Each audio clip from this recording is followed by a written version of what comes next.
Hi! Sa video na to ay isi-setup natin ang receipt ng store mo para ma-customize ang resibo na ibibigay sa customers. Purpose ito ay para magpakita ng clear breakdown ng order, payment at store details sa bawat customer.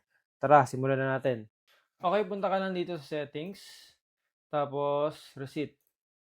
So dito ka mag-setup ng receipt mo. Halimbawa, sa store, pili ka ng store. Halimbawa, main lang muna.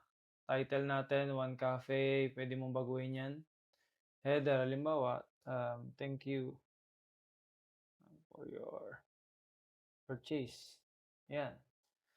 Footer naman, pwede kang maglagay ng mga Wi-Fi password dito o kung ano man. Gusto mo dyan, lagay mo lang, visit us again.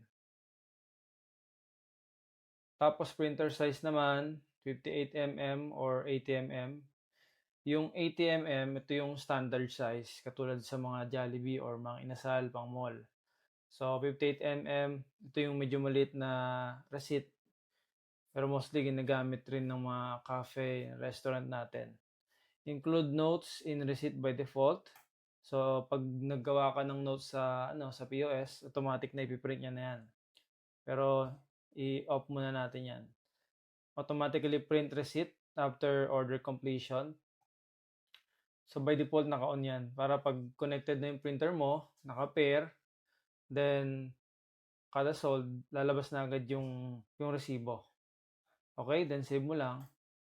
Okay na. Okay guys, so ganun lang mag-set ng ating receipt sa Merchant Tree.